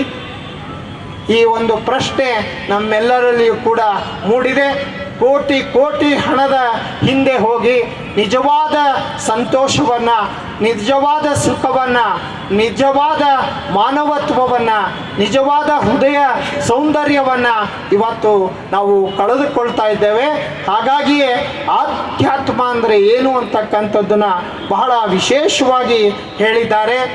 ದೇವರು ನೀಡಿದ ಜೀವನವನ್ನು ಯಾವುದೇ ದೂರುಗಳಿಲ್ಲದೆ ಸ್ವೀಕಾರ ಮಾಡುವುದೇ ಆಧ್ಯಾತ್ಮ. ಬಂಧುಗಳೇ, ದೇವರನ್ನು ದೂರುವುದಲ್ಲ, ತಂದೆ ತಾಯಿಗಳನ್ನು ದೂರುವುದಲ್ಲ, ನನಗೆ ಅಷ್ಟಾಸ್ತಿ ಕೊಟ್ಟಿಲ್ಲ, ಇಷ್ಟಾಸ್ತಿ ಕೊಟ್ಟಿಲ್ಲ, ಈ ಮನೆ ನನ್ನದು, ಆ ಮನೆ ನನ್ನದು, ಈ ಹಣ ನನ್ನದು, ಈ ಪರಿಭಾಷೆಯ ಒಳಗಡೆ ಜ್ವಲಂತವಾದ ಸಂಕಷ್ಟಗಳಿಗೆ ನಾವು ಸಿಕ್ಕಿ ಹಾಕ್ಕೊಳ್ತೇವೆ. ಆದರೆ ಆಧ್ಯಾತ್ಮದ ರಹಸ್ಯವನ್ನು ಯಾರು ಅರಿತಾರೋ ಅವನಿಗೆ ತೃಪ್ತವಾದ ಜೀವನ ಇರುತ್ತೆ, ತೃಪ್ತವಾದ ಬದುಕಿರುತ್ತೆ, ತೃಪ್ತವಾದ ಜೀವನ ಇರುತ್ತೆ. ಆ ಸುಂದರ ಬದುಕನ್ನು ಕಟ್ಟಿಕೊಳ್ಳಲಿಕ್ಕೆ ಯಾವುದೇ ದೂರುಗಳಿಲ್ಲದೆ ಯಥಾವತ್ ಜೀವನವನ್ನು ಸ್ವೀಕಾರ ಮಾಡಬೇಕು, ಹಾಗೆ ಗೌರವಿಸಬೇಕು ಅಂತಕ್ಕಂಥದ್ದು. ಯಾವುದು ನಮ್ಮಲ್ಲಿ ಇಲ್ಲ ಅದಕ್ಕೆ ನಾವು ಸದಾ ದೂರ್ತೇವೆ. ಅಲ್ಲಿ ದೊಡ್ಡ ಬಿಲ್ಡಿಂಗ್ ಇದೆ ನನಗಿಲ್ಲ, ಇಲ್ಲಿ ದೊಡ್ಡ ಬೆನ್ಸ್ ಕಾರ್ ಇದೆ ನನಗಿಲ್ಲ, ನಿನ್ನಲ್ಲಿರುವ 800 ಸಂತೋಷ ಪಡು, ನಿನ್ನಲ್ಲಿರುವ TVS ಸಂತೋಷ ಪಡು. ಯಾವುದು ಇಲ್ಲವೋ ಅದಕ್ಕೆ ದೂರ ಬೇಡ, ಯಾವುದು ನಿನ್ನಲ್ಲಿ ಇದೆಯೋ ಅದಕ್ಕೆ ಸದಾ ಕೃತಜ್ಞನಾಗಿರು, ಅದಕ್ಕೆ ಸಂತೋಷ ಪಡು, ಮನಸ್ಸಿಗೆ ಆನಂದವನ್ನು ಪಡಿಸು. ಅದೇ ಆ ರಹಸ್ಯವನ್ನು ತಿಳಿಯುವುದೇ ಆಧ್ಯಾತ್ಮ. ಆ ದಿಕ್ಕಿನಲ್ಲಿ ನಮ್ಮೆಲ್ಲರಿಗೂ ಕೂಡ ಒಂದು ವಿಶೇಷವಾದಂತಹ ಚಿಂತನೆಯ ವಾತಾವರಣ ನಮಗೆ ಆಗಬೇಕು. ಆಧ್ಯಾತ್ಮದ ಹಿಂದೆ ಹೋದಾಗ ಮಾತ್ರ ನಮ್ಮ ಒಳಗಿನ ಈ ಎಲ್ಲ ಸಂಕಷ್ಟಗಳು, ವಿಶೇಷವಾಗಿ ಯುವಕರಿಗೆ ಸ್ಪರ್ಧೆಯ ಒತ್ತಡ ಇದೆ. ಇವತ್ತು ಯುವ ಶಕ್ತಿ ಯಾಕೆ ಆಧ್ಯಾತ್ಮ ಬೇಕು? ನಾವು ಪೋಷಕರಾಗಿದ್ದೇವೆ, ಅಂಕಗಳ ಹಿಂದೆ ಹೋಗ್ತಾ ಇದ್ದೇವೆ. ನಮ್ಮ ಮಗು ಏನು ಕಲಿಯುತ್ತೋ ಬಿಡುತ್ತೋ ಗೊತ್ತಿಲ್ಲ, ಆದರೆ ಅಂಕಪಟ್ಟಿಯಲ್ಲಿ ಮೊದಲ ಸ್ಥಾನ ಇರಬೇಕು, ಅವನ ಜೀವನದ ಕ್ರಮವೇ ಆಗಬೇಕು.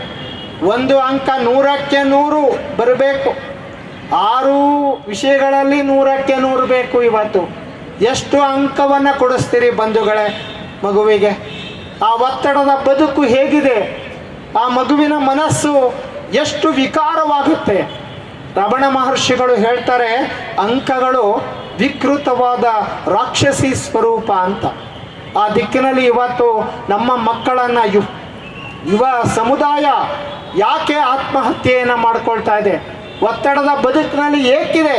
ಇವತ್ತು ಇಡೀ ವಿಶ್ವದ ಅಂಕಿಅಂಶವನ್ನು ತೆಗೆದುಕೊಂಡ್ರೆ 8 ಲಕ್ಷಕ್ಕೂ ಹೆಚ್ಚು ಜನ ಆತ್ಮಹತ್ಯೆಯನ್ನು ಮಾಡ್ಕೊಳ್ತಾರೆ ಯುವಕರು.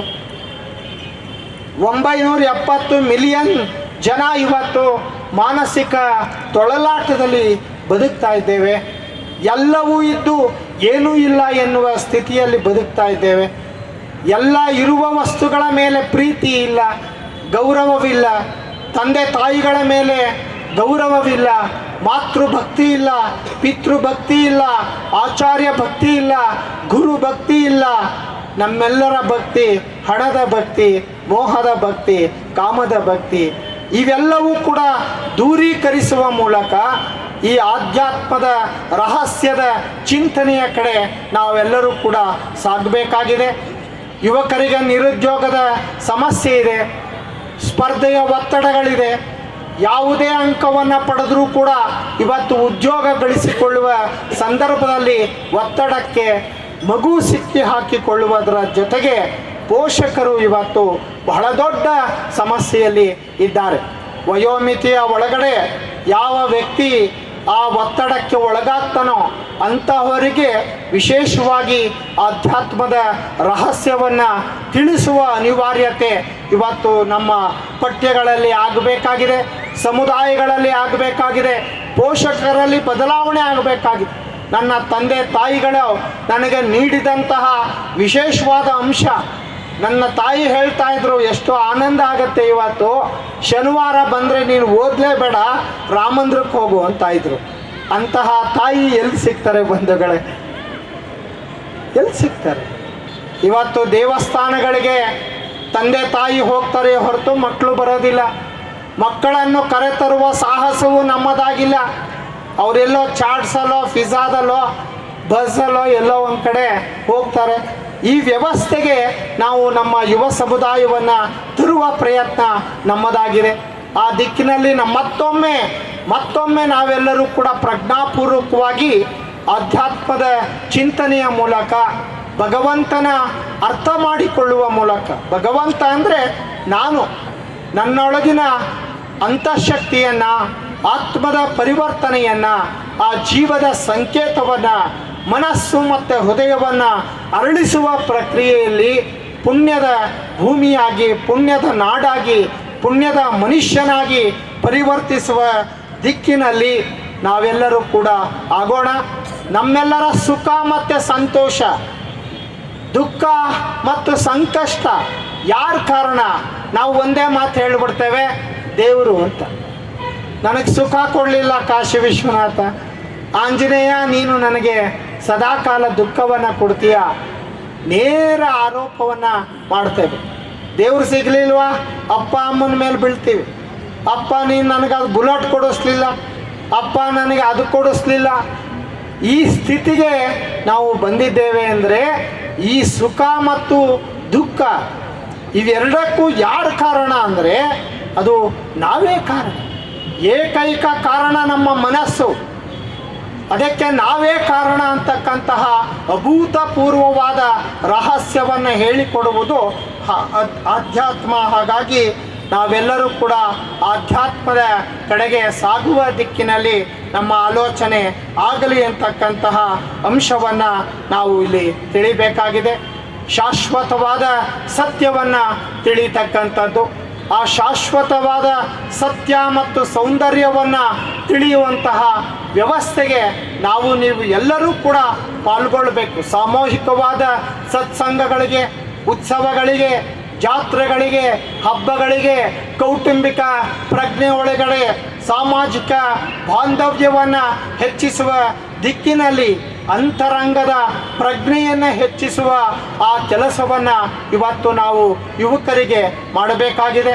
ವಿದ್ಯಾರ್ಥಿಗಳಲ್ಲಿ ಮತ್ತು ಯುವಶಕ್ತಿ, ವಿಶೇಷವಾಗಿ ನಮ್ಮಲ್ಲಿ 36 ಕೋಟಿ ಜನ, 65% ಭಾಗ ಯುವಶಕ್ತಿ ಏನಿದೆ, ಆ ಯುವ ನಾಡಿಗೆ ಬೇಕಾದಂಥ ಅತ್ಯಂತ ಸುಂದರವಾದ ಪರಿಸರವೇ ಅದಾಗಿದೆ. ಈ ಭಾರತ ಮಾತೆ ನಮಗೆ ಎಲ್ಲವನ್ನ ಕೊಟ್ಟಿದೆ. ಬೌದ್ಧಿಕ ಶಕ್ತಿಯಲ್ಲಿ, ಬುದ್ಧಿಶಕ್ತಿಯಲ್ಲಿ ಇಡೀ ಪ್ರಪಂಚಕ್ಕೆ ಅತ್ಯಂತ ಶ್ರೇಷ್ಠವಾದ ಬೌದ್ಧಿಕ ಶಕ್ತಿಯನ್ನು ಹೊಂದಿರತಕ್ಕಂತಹ, ಮನಸ್ಸಿನ ಶಕ್ತಿಯನ್ನು ಹೊಂದಿರತಕ್ಕಂತಹ ದೇಶದ ಪ್ರಜೆ ಅಂದರೆ ಅದು ಭಾರತೀಯರು, ಭಾರತೀಯರು, ಭಾರತೀಯರು ಅಂತಕ್ಕಂತಹ ಆತ್ಮ ಗೌರವದಿಂದ ಹೇಳಬಹುದು. ಇವತ್ತು ನೀವು ಯಾವುದೇ ದೇಶಕ್ಕೆ ಹೋಗಿ, ಜರ್ಮನಿಗೆ ಹೋಗಿ, ಆಸ್ಟ್ರೇಲಿಯಾಕ್ಕೆ ಹೋಗಿ, ಫ್ರಾನ್ಸ್ಗೆ ಹೋಗಿ, ಅಮೇರಿಕಕ್ಕೆ ಹೋಗಿ, ನೀವು ಯಾವುದೇ ದೇಶದ ಶ್ರೇಷ್ಠವಾದ ಹುದ್ದೆಗಳು ಇರ್ತಕ್ಕಂಥದ್ದು, ಆ ಎಲ್ಲ ಜ್ಞಾನ ವಿಜ್ಞಾನದಲ್ಲಿ ತೊಡಗಿರ್ತಕ್ಕಂಥವ್ರು, ಬಾಹ್ಯಾಕಾಶದಲ್ಲಿ ಇರ್ತಕ್ಕಂಥವ್ರು, ಸಂಶೋಧನೆಯಲ್ಲಿ ತೊಡಗಿಸಿರ್ತಕ್ಕಂಥವ್ರು, ವಿಜ್ಞಾನ, ಕಲೆ, ಸಾಹಿತ್ಯ, ಸಂಗೀತ, ನೃತ್ಯ ಎಲ್ಲ ಕ್ಷೇತ್ರಗಳಲ್ಲಿ ಜಗತ್ತಿನಲ್ಲಿ ಕಾಣಸಿಗುವ ಏಕೈಕ ಹೆಸರು ಅದು ಭಾರತೀಯ ಹೆಸರು ಅಂತಕ್ಕಂಥದ್ದನ್ನು ನಾವೆಲ್ಲರೂ ಕೂಡ ಅರಿಬೇಕು. ಯಾರು ಕೊಟ್ಟರು ಇದು? ಇಂತಹ ಪುಣ್ಯಾತ್ಮ ಆಧ್ಯಾತ್ಮ ಬಂಧುಗಳು ಇವತ್ತು ನಮ್ಮೊಳಗೆ. ನಾವು ಆಚಾರ್ಯತ್ರಯರನ್ನು ನೋಡಿಲ್ಲ, ಸಂತರನ್ನು ನೋಡಿಲ್ಲ, ವ್ಯಾಸರನ್ನು ನೋಡಿಲ್ಲ, ವಸಿಷ್ಠರನ್ನು ನೋಡಿಲ್ಲ, ಕೌಂಡಿನ್ಯ, ಭಾರದ್ವಾಜ ಯಾರನ್ನು ನೋಡಿಲ್ಲ. ಆದರೆ ನಮ್ಮೊಳಗೆ ನೂರಾರು ಅಕ್ಕಿಂದರುಗಳು, ಅಣ್ಣಿಂದರುಗಳು, ಸಂತರು ಎಲ್ಲರೂ ಕೂಡ ದಿವ್ಯಾತ್ಮಗಳು ನಮ್ಮೊಂದಿಗೆ ಇದ್ದಾವೆ. ಅವರ ಸಕಾರಾತ್ಮಕವಾದ ಪರಿಸರ. ಬಹುಶಃ ಈ ಜಾಗ ನೀವೇನಾದ್ರು ಒಂದು 15 ದಿನದಲ್ಲಿ ಬಂದಿದ್ರೆ ಈ ಜಾಗ ನೋಡಿ ವಾಪಸ್ ಹೋಗಬೇಕಾಗಿತ್ತು. ಬಹುಶಃ ಅಷ್ಟು ಕೆಟ್ಟದಾಗಿತ್ತು ಈ ಪರಿಸರ. ಇವತ್ತು ನೀವು ರಸ್ತೆಯಲ್ಲಿ ಹೋಗೋದಿರ್ರಿ, ಒಳಗಡೆ ಬಂದರೆ ಬಹುಶಃ ಆ ಪರಿಸರದಲ್ಲೇ ವಿಶೇಷವಾದಂತಹ ಪವರ್, ದೊಡ್ಡ ಶಕ್ತಿ, ಅಂತರಾತ್ಮದ ಶಕ್ತಿ, ಹೃದಯ ಸಂಪನ್ನತೆಯ ಶಕ್ತಿ, ಅಂತರಾತ್ಮದ ಶಕ್ತಿ, ಶ್ರೇಷ್ಠತ್ವದ ಶಕ್ತಿ, ಆಧ್ಯಾತ್ಮದ ಶಕ್ತಿ ಇಡೀ ವಾತಾವರಣದಲ್ಲಿ ದಿಗ್ಬಂಧನಗೊಳಿಸಿದೆ. ಈ ಕುಳಿತಿರುವ ಎಲ್ಲರನ್ನ ಮೌನಕ್ಕೆ ತೆಗೆದುಕೊಂಡು ಹೋಗಿದೆ ಅಂದರೆ ಇಲ್ಲಿರುವ ಅಕ್ಕಿಂದರುಗಳ ಆ ಪರಿಶ್ರಮ, ಅವರ ಜೀವಾತ್ಮದ ಆ ಶ್ರೇಷ್ಠವಾದ ಗುಣದ ರಹಸ್ಯವನ್ನು ಸಮಾಜಕ್ಕೆ, ವಾತಾವರಣಕ್ಕೆ ಅರ್ಪಿಸಿರ್ತಕ್ಕಂಥದ್ದೇ ಕಾರಣ ಅಂತಕ್ಕಂಥದ್ದು. ಇವತ್ತು ಈ ಧರ್ಮ ಭಾರತೀಯ ಸನಾತನ ಧರ್ಮವಾಗಿರಲಿ, ಈ ಭಾರತೀಯ ಜ್ಞಾನ ಆಗಿರಲಿ, ಭಾರತೀಯ ವ್ಯವಸ್ಥೆ ಆಗಿರಲಿ, ಮಹಾಕಾವ್ಯಗಳಾಗಿರಲಿ, ಕಲೆ, ನಾಟಕ, ಸಂಗೀತ, ನೃತ್ಯ ವೈಭವಗಳು ಇವತ್ತು ಪ್ರಯಾಗ್ನಲ್ಲಿ ಹೇಗೆ ವಿಜೃಂಭಿಸ್ತಿದೆ. ಎಲ್ಲಿಂದ ಬಂದರು ಆ ಸಾಧುಗಳು? ಹರಿದು ಸಾಗರ ಸಾಗರ ಆ ಹಾದಿಯಲ್ಲಿ ಬರ್ತಾ ಇದ್ದಾರಲ್ಲ, ಹೇಗೆ ಈ ವ್ಯವಸ್ಥೆ ಹೇಗಿದೆ ಬಂಧುಗಳೇ? ಆಧ್ಯಾತ್ಮದ ರಹಸ್ಯದ ಶಕ್ತಿಯಾಗಿರುವ ಭಾರತದ ಪ್ರತಿರೂಪವಾಗಿರುವ ಇವರೆಲ್ಲರೂ ಕೂಡ ಸಂತರುಗಳಿಂದಲೇ ಈ ರಾಷ್ಟ್ರ ಉಳಿದಿದೆ. ಆ ದಿಕ್ಕಿನಲ್ಲಿ ಆ ರಾಷ್ಟ್ರೀಯ ಮೌಲ್ಯವನ್ನು ನಮಗೆ ಕೊಟ್ಟಿರ್ತಕ್ಕಂಥದ್ದು ಭಾಳ ವಿಶೇಷವಾದಂಥದ್ದು ಮತ್ತೊಂದು ಅಂಶ. ಆ ಯುವಕರನ್ನು ಬದಲಾಯಿಸುವ ಮೂಲಕ ಅವರಲ್ಲಿ ರಾಷ್ಟ್ರೀಯ ಮೌಲ್ಯವನ್ನು ಹೇಗೆ ತುಂಬೋದು? ಯಾವುದು ರಾಷ್ಟ್ರೀಯ ಮೌಲ್ಯ? ಸೇವೆ ಮತ್ತು ತ್ಯಾಗ. ಭಾಳ ಅತ್ಯದ್ಭುತವಾದ ಸ್ವಾಮಿ ವಿವೇಕಾನಂದರು ಹೇಳ್ತಾರೆ, ಯುವಶಕ್ತಿಗೆ ಎಲ್ಲವನ್ನ ನೀಡುವ ಮೂಲಕ ಅಂತಃಶಕ್ತಿಯ ಜ್ವಾಲೆಯನ್ನು ಹುರಿದುಂಬಿಸಿ ಪುಟುದೇಳುವಂತೆ ಅವನಲ್ಲಿ ತೇಜಸ್ಸನ್ನು ತುಂಬು, ಶಕ್ತಿಯನ್ನು ತುಂಬು. ಯಾವುದನ್ನು ತುಂಬು? ದೈಹಿಕ ಬಲ, ಮಾನಸಿಕ ಬಲ ಎರಡನ್ನೂ ಕೂಡ ಅವನಲ್ಲಿ ತುಂಬಿದಾಗ ಮತ್ತೊಮ್ಮೆ ಜಗತ್ತಿನಲ್ಲಿ ಭಾರತ ಅರಳುತ್ತದೆ ಅನ್ನುವ ಆ ದಿವ್ಯ ಸಂದೇಶವನ್ನು ಯುವಶಕ್ತಿಯ ಪ್ರತೀಕವಾಗಿ ಸ್ವಾಮಿ ವಿವೇಕಾನಂದರು ಇವತ್ತು ನಮ್ಮೊಳಗೆ ಎಲ್ಲ ಕಡೆ ಇದ್ದಾರೆ ಅಂತಕ್ಕಂತಹ ವಿಶೇಷವಾದ ಅಂಶವನ್ನು ನಾವು ತಿಳಿಸುತ್ತಾ, ಆ ಮೌಲ್ಯಗಳು ಅಂತಕ್ಕಂತಹ ವಿಚಾರದಲ್ಲಿ ನಮ್ಮೆಲ್ಲರಲ್ಲಿಯೂ ಕೂಡ ಶಾಂತಿಯನ್ನು, ಏಕತೆಯನ್ನು, ಸಂತೋಷವನ್ನು, ಭರವಸೆಯನ್ನು, ಸರಳತೆಯನ್ನು, ನಮ್ರತೆಯನ್ನು, ವಿಶ್ವಾಸವನ್ನು, ಸ್ವಾತಂತ್ರ್ಯ, ಸಹಕಾರ, ಪ್ರಾಮಾಣಿಕತೆ, ಧೈರ್ಯ, ಪ್ರೀತಿ, ನೈತಿಕತೆ, ಧಾರ್ಮಿಕತೆ, ಸಾಮಾಜಿಕತೆ, ಪೌರತ್ವ, ಸಾಂಸ್ಕೃತಿಕ ಆ ಗುಣಗಳನ್ನು ಸೇವೆ ಮತ್ತು ತ್ಯಾಗದ ಪರಿಭಾಷೆಯ ಒಳಗಡೆ ಇವತ್ತು ರಾಷ್ಟ್ರೀಯ ಮೌಲ್ಯವಾಗಿ ಅರ್ಪಿಸ್ಕೊಂಡಿದ್ದೇವೆ. ಆ ಮೌಲ್ಯ ಅನ್ನುವುದೇ ಬಹುತೇಕ ಜಗತ್ತಿನ ದೊಡ್ಡ ನಿಧಿ. ನಮ್ಮೊಳಗೆ ಯಾವ ಮೌಲ್ಯವಿದೆ? ಈ ಮನುಷ್ಯನಲ್ಲಿ ಅಂತರಾತ್ಮದ ಗುಣನಡತೆಗಳು ಏನಿದೆ?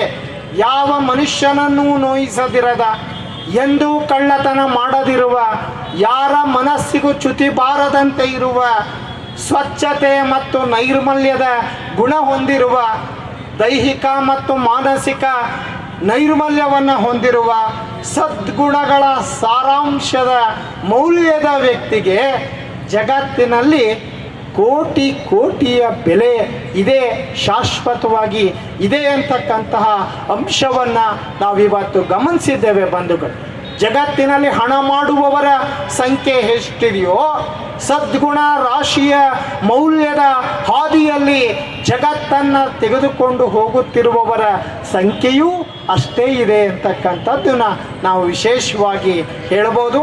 ಯಾವ ವ್ಯಕ್ತಿಯ ಸದ್ಗುಣಗಳ ಮೌಲ್ಯದ ನಿಧಿಯನ್ನು ಹೊಂದಿರುವ ಆ ವ್ಯಕ್ತಿಯಲ್ಲಿ ಅಂತರಾತ್ಮದ ದಿವ್ಯ ಪ್ರಭೆ ಸದಾಕಾಲ ತಂದೆ ತಾಯಿಗಳ ಮೂಲಕ, ಕುಟುಂಬದ ಮೂಲಕ, ಸಮಾಜದ ಮೂಲಕ, ಗುರು ಹಿರಿಯರ ಮೂಲಕ ಈ ವ್ಯಕ್ತಿಗಳನ್ನು ನೋಡಿದಾಗ ಬಹುಶಃ ನಮ್ಮೆಲ್ಲರಲ್ಲಿಯೂ ಇರುವ ಏನೋ ಒಂದು ಅಹಂಕಾರ ಪ್ರಜ್ಞೆ, ಬಹುಶಃ ಮನುಷ್ಯನಲ್ಲಿ ದೊಡ್ಡ ಶತ್ರು ಅಂದರೆ ಅಹಂಕಾರ. ನಮ್ಮೊಳಗಡೆ ತುಂಬ ಅಹಂಕಾರ ಇದೆ. ಅಹಂಕಾರಕ್ಕೆ ನಮ್ಮ ದೊಡ್ಡ ಶತ್ರುವಾಗಿದ್ದೇವೆ. ನಮ್ಮನ್ನು ನಾಶ ಮಾಡುವುದೇ ಅಹಂಕಾರ. ಮನುಷ್ಯನ ಮೌಲ್ಯವನ್ನು ಹಾಳು ಮಾಡುವುದೇ ಅಹಂಕಾರ. ಮನುಷ್ಯನನ್ನು ಅತ್ಯಂತ ಕೆಟ್ಟತನಕ್ಕೆ ಕೊಂಡೊಯ್ಯುವುದೇ ಅಹಂಕಾರ. ಮನುಷ್ಯನನ್ನು ನಿರ್ನಾಮ ಮಾಡುವುದೇ ಅಹಂಕಾರ. ಅಂತಹ ಅಹಂಕಾರವನ್ನು ಬಿಡುವುದಕ್ಕೆ ನಮಗೆ ಬೇಕಾಗಿದೆ ಗುರುಗಳ ಮಾರ್ಗದರ್ಶನ. ಅಂತಹ ಗುರು ವ್ಯವಸ್ಥೆಯನ್ನು ಹೊಂದಿರುವ ಪ್ರಪಂಚದ ಏಕೈಕ ದೇಶ ಅದು ಭಾರತ. ಭಾರತ ಭಾರತ ಅದು ಜಗದ್ಗುರುವಾಗಿ ಮತ್ತೊಮ್ಮೆ ಹೊರಹೊಮ್ಮಲಿ ಅನ್ನುವ ಆಶಾಭಾವನೆಯಿಂದ ಇಷ್ಟು ಬಹುದೊಡ್ಡ ಸಂಖ್ಯೆಯ ಆಧ್ಯಾತ್ಮಿಕ ಶಕ್ತಿಗಳು, ಸಂಘ ಸಂಸ್ಥೆಗಳು ಇರುವವರೆಗೂ ಕೂಡ ಈ ದೇಶದ ನೆಲವನ್ನು, ಈ ದೇಶದ ನಾಗರಿಕತೆಯನ್ನು, ಈ ದೇಶದ ಸಂಸ್ಕೃತಿಯನ್ನು, ಪರಂಪರೆಯನ್ನು ಯಾರಿಂದಲೂ ಕೂಡ ನಾಶ ಮಾಡಲಿಕ್ಕೆ ಸಾಧ್ಯವಾಗೋದಿಲ್ಲ ಅನ್ನುವ ಸ್ಪಷ್ಟವಾದ ಸಂದೇಶ ಈ ದಿವ್ಯಾತ್ಮಗಳ ಮೂಲಕ ನೀಡುವ ಜೊತೆಗೆ ಪ್ರತಿಯೊಬ್ಬ ವ್ಯಕ್ತಿಯೂ ಕೂಡ ತಾನು 15 ರಿಂದ 20 ನಿಮಿಷಗಳ ಕಾಲ ಧ್ಯಾನವನ್ನು ಪ್ರಾರ್ಥನೆಯನ್ನು ಮಾಡುವ ಮೂಲಕ ನನ್ನ ಕುಟುಂಬವನ್ನು ಗೌರವಿಸು. ಮೊದಲಿಗೆ ನೀವು ಮಾಡಬೇಕಾದ ಅತ್ಯಂತ ದೊಡ್ಡ ಶ್ರದ್ಧೆ ನಿನ್ನ ತಂದೆ ತಾಯಿಗಳನ್ನು ಗೌರವದಿಂದ ಕಾಣ್ತಕ್ಕಂಥದ್ದು ಕುಟುಂಬ ಶ್ರದ್ಧೆ, ಕುಟುಂಬ ನಿಷ್ಠೆ ಅಂತ ಅದನ್ನು ಕರಿತೇವೆ. ಸಮಾಜದ ನಿಷ್ಠೆ ಇವತ್ತು ರಂಗನಾಥಣ್ಣ ಅವರು ಇಲ್ಲಿರುವ ನೂರಾರು ಸಹೋದರ ಸಹೋದರಿಯರು ಸಮಾಜಕ್ಕೆ ಅರ್ಪಣೆ ಮಾಡಿಕೊಂಡಿದ್ದಾರೆ. ಎಲ್ಲ ಕ್ಷೇತ್ರಗಳಲ್ಲಿ, ಸಾಹಿತ್ಯ ಕ್ಷೇತ್ರದಲ್ಲಿ, ಸಂಗೀತ, ನೃತ್ಯ, ನಾಟಕ, ವಿಜ್ಞಾನ, ತಂತ್ರಜ್ಞಾನ, ಬಾಹ್ಯಾಕಾಶ, ನೀರಾವರಿ, ಕೃಷಿ, ಕೈಗಾರಿಕೆ, ಗುಡಿ ಕೈಗಾರಿಕೆ, ನೀವು ಯಾವ ಕ್ಷೇತ್ರಕ್ಕೆ ಹೋಗ್ತೀರಿ ಒಂದೊಂದು ಕ್ಷೇತ್ರದಲ್ಲಿಯೂ ಅವರವರದೇ ಆದ ಶಕ್ತಿಯ ಮೂಲಕ ದಿವ್ಯ ಸೇವೆಯನ್ನು, ತ್ಯಾಗವನ್ನು ಮಾಡುತ್ತಿರುವ ಲಕ್ಷ ಲಕ್ಷ ದಿವ್ಯಾತ್ಮಗಳಿಗೆ ನಮ್ಮ ನಮನಗಳನ್ನು ಅರ್ಪಿಸೋಣ. ಆ ಮೂಲಕ ಜ್ಞಾನ ವಿಜ್ಞಾನದ ಮಹೋತ್ಸವದ ಮೂಲಕ ಅವರೆಲ್ಲರಲ್ಲಿಯೂ ಮತ್ತಷ್ಟು ಪ್ರಜ್ವಲತೆ ಮೂಡಲಿ. ನಮ್ಮೆಲ್ಲರಲ್ಲಿಯೂ ಕೂಡ ಹೊಸ ಶಕ್ತಿ, ಹೊಸ ಮನ್ವಂತರ, ಹೊಸ ಪುನರುತ್ಥಾನ, ಆಧ್ಯಾತ್ಮಿಕ ಚಿಂತನೆಯ ಶ್ರೇಷ್ಠತ್ವವನ್ನು ಯುವ ಸಮುದಾಯಕ್ಕೆ, ರಾಷ್ಟ್ರೀಯ ಮೌಲ್ಯಗಳ ಜೊತೆಗೆ ನಮ್ಮೆಲ್ಲರಲ್ಲಿರುವ ಅಹಂಕಾರವನ್ನು ಬಿಡೋಣ. ಸರಳತೆಯನ್ನು ಮೈಗೂಡಿಸಿಕೊಳ್ಳುವ ಮೂಲಕ, ಆ ಸರಳತೆಯ ಮೂಲಕ ಭಗವಂತನನ್ನು ಕಾಡುವ ಮೂಲಕ, ಮೌನದ ಮೂಲಕ, ಪ್ರಾರ್ಥನೆಯ ಮೂಲಕ ನಾವು ಭಗವಂತನಲ್ಲಿ ನಮ್ಮ ಜೀವನವನ್ನು ಅರ್ಪಿಸಿಕೊಳ್ಳುವಂತಹ ಅವಕಾಶವನ್ನು ನಾವು ನೀವು ಎಲ್ಲ ಮಾಡಿಕೊಳ್ಳೋಣ. ಆ ದಿಕ್ಕಿನಲ್ಲಿ ಭಾರತ ನಮಗೆ ಹೆಮ್ಮೆಯ ಸಂಕೇತವಾಗಿದೆ, ಗೌರವದ ಸಂಕೇತವಾಗಿದೆ. ಎಂದೂ ಕೂಡ ನಮ್ಮ ರಾಷ್ಟ್ರವನ್ನು ಹೀಯಾಳಿಸುವ, ಬೈಯುವ, ಹೀನಾಯವಾಗಿ ಕಾಣುವ ಮನಸ್ಥಿತಿಯಿಂದ ದೂರ ಇರಿ. ನಿಮಗೆ ನೀಡಿರುವ ಆ ಸಂಸ್ಕೃತಿ, ಪರಂಪರೆ, ನಾಗರಿಕತೆಯ ಲಕ್ಷಣ ಜಗತ್ತಿಗೆ ಇನ್ನಾರಿಗೂ ಕೊಡದ ವಿಶೇಷವಾದ ಶಕ್ತಿಯನ್ನು, ಆಧ್ಯಾತ್ಮಿಕ ಮೌಲ್ಯವನ್ನು, ರಾಷ್ಟ್ರೀಯ ಚಿಂತನೆಯನ್ನು, ದೇಶಭಕ್ತಿಯನ್ನು ತಾಯಿಯಾಗಿ, ದುರ್ಗೆಯಾಗಿ, ಲಕ್ಷ್ಮಿಯಾಗಿ, ಸರಸ್ವತಿಯಾಗಿ, ಅಕ್ಕ ಅಣ್ಣಂದಿರಾಗಿ ಲಕ್ಷ ಲಕ್ಷ ಸಂಖ್ಯೆಯಲ್ಲಿ ನೀಡಿರ್ತಕ್ಕಂತಹ ಭಾರತ ಮಾತೆಗೆ ನಮ್ಮೆಲ್ಲರ ನಮನಗಳನ್ನು ಅರ್ಪಿಸುತ್ತಾ, ನನಗೆ ಇಷ್ಟು ಸಮಯ ಮಾತನಾಡಲಿಕ್ಕೆ ಅವಕಾಶ ಮಾಡಿಕೊಟ್ಟ ಪ್ರಜಾಪಿತ ಬ್ರಹ್ಮಕುಮಾರಿ ಈಶ್ವರೀಯ ವಿಶ್ವವಿದ್ಯಾಲಯ, ನನ್ನ ಕಷ್ಟದ ಬಹುತೇಕ ಸಂದರ್ಭದಲ್ಲಿ ನನಗೆ ನೆಮ್ಮದಿಯನ್ನು ನೀಡಿದ್ದು ಪ್ರಜಾಪಿತ ಬ್ರಹ್ಮಕುಮಾರಿ ಈಶ್ವರೀಯ ವಿಶ್ವವಿದ್ಯಾಲಯ. ನನ್ನ ಅನೇಕ ಭಾವನೆಗಳಿಗೆ, ಕೆಲಸಗಳಿಗೆ ಶಕ್ತಿಯಾಗಿ ಸದಾಕಾಲ ನಾನು 9ನೇ ತರಗತಿಯಲ್ಲೇ ಈ ಈಶ್ವರೀಯ ಸಂಸ್ಥೆಯ ಅಣ್ಣಂದಿರ ಸಹವಾಸ ನನಗೆ ಇತ್ತು. ಆ ಬಿಳಿ ವಸ್ತ್ರ ನೋಡಿದಾಗಲೇ ನನಗೊಂಥರ ರೋಮಾಂಚನ. ಏನಾದರೂ ಈ ಸಮಾಜಕ್ಕೆ ಅರ್ಪಿಸ್ಕೋಬೇಕು. ನಾನು ಬಡತನದಲ್ಲೇ ಹುಟ್ಟಿ ಬೆಳೆದವನು, ಗುಡಿಸಲಿನಲ್ಲಿ ಹುಟ್ಟಿದವನು. ಇವತ್ತು ಬೆಳ್ಳಿ ತಟ್ಟೆಯಲ್ಲಿ ಊಟ ಮಾಡುವಷ್ಟು ಸಾಮರ್ಥ್ಯ ಸಿಕ್ಕಿದೆ ಅಂದರೆ ಅದಕ್ಕೆ ಗುರುಗಳ ಈ ಪ್ರಜಾಪಿತ ಬ್ರಹ್ಮಕುಮಾರಿ ಈಶ್ವರೀಯ ವಿಶ್ವವಿದ್ಯಾಲಯದ ದಿವ್ಯವಾದ ಅಂಶಗಳೇ ಕಾರಣ. ಆ ರಹಸ್ಯವನ್ನು ಅರ್ಥಕೋಬೇಕು. ಯಾವ ಮನುಷ್ಯನನ್ನು ನೋಯಿಸದೆ ಸಮಾಜಕ್ಕೆ ಅರ್ಪಿಸಿ, ನನ್ನ ಕುಟುಂಬಕ್ಕಿಂತ ಸಮಾಜ ವಸುದೈವ ಕುಟುಂಬಕಂ, ಇಡೀ ಜಗತ್ತೇ ಒಂದು ಕುಟುಂಬ. ನನ್ನ ಕುಟುಂಬವನ್ನು ಹೇಗೆ ನೋಡ್ಕೊಳ್ತೇವೋ ಅದೇ ರೀತಿ ನನ್ನ ಸಮಾಜವನ್ನು ಕಟ್ಟು. ನಿನಗಿಷ್ಟವಾದ ಕ್ಷೇತ್ರದಲ್ಲಿ, ನಿನ್ನ ನಂಬಿಕೆಯ ಕ್ಷೇತ್ರದಲ್ಲಿ, ನಿನ್ನ ಕ್ಷೇತ್ರದ ಸಮಾಜದಲ್ಲಿ ನಿನ್ನೊಳಗಿನ ಶಕ್ತಿಯನ್ನು ಸಂಪೂರ್ಣವಾಗಿ ಧಾರೆ ಎರಿ.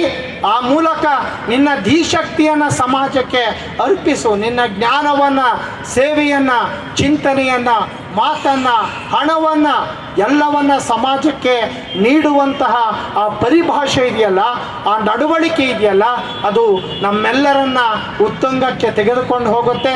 ಒಬ್ಬ ಸಜ್ಜನರನ್ನಾಗಿ, ಸದ್ಗುಣಗಳ ಸಂಪನ್ನ ವ್ಯಕ್ತಿಯನ್ನಾಗಿ ರೂಪಿಸಲಿಕ್ಕೆ ಇಂತಹ ಸಂಸ್ಥೆಗಳ ಮಾರ್ಗದರ್ಶನ ನಮ್ಮೆಲ್ಲರಿಗೂ ಕೂಡ ಇರಲಿ. ವಿಶೇಷವಾಗಿ ಸರ್ಕಾರಕ್ಕೆ, ಸಂಘ ಸಂಸ್ಥೆಗಳಿಗೆ ಒಂದು ಮನವಿ, ಇಂತಹ ಸಂಸ್ಥೆಗಳಿಗೆ ಸದಾಕಾಲ ತೆರೆದಿಡುವ ಮನಸ್ಥಿತಿಯ ನಿರ್ಮಾಣ ಆಗಬೇಕು. ಮಗುಗೆ ಬೇಕಾಗಿರ್ತಕ್ಕಂಥದ್ದು ಇವತ್ತು ಜ್ಞಾನದ ಜೊತೆಗೆ ಜ್ಞಾನೇತರವಾದ ಇಂತಹ ಅದ್ಭುತವಾದ ಭಾರತೀಯ ಮೌಲ್ಯಗಳು. ಆ ಮೌಲ್ಯಗಳು ನಮ್ಮದಾಗಲಿ, ಯುವಕರದಾಗಲಿ ಅನ್ನುವ ಆಶಾಭಾವನೆಯೊಂದಿಗೆ ಇಷ್ಟು ಹೊತ್ತು ಮಾತನಾಡಲಿಕ್ಕೆ ಅವಕಾಶ ಮಾಡಿಕೊಟ್ಟ ವಿಶೇಷವಾಗಿ ಅಣ್ಣ ರಂಗನಾಥ್ ಅಣ್ಣನವರಿಗೆ ಹಾಗೂ ಶಾರದಕ್ಕನವರಿಗೆ, ಲಕ್ಷ್ಮೀಜಿಯವರಿಗೆ ಮತ್ತು ನಮ್ಮ ಚಾಮರಾಜನಗರದ ದಾನೇಶ್ವರಿ ಅಕ್ಕಾರವರಿಗೆ, ಸಮಸ್ತ ಅಕ್ಕಿಂದರು, ಅಣ್ಣಂದರು ಹಾಗೂ ನೆರೆದಿರುವ ಎಲ್ಲ ಗೌರವಾನ್ವಿತರಿಗೆ ನನ್ನ ನಮನಗಳನ್ನು ಅರ್ಪಿಸ್ತೇನೆ. ನಮಸ್ಕಾರ. ಜೈ ಹಿಂದ್. ಓಂ ಶಾಂತಿ.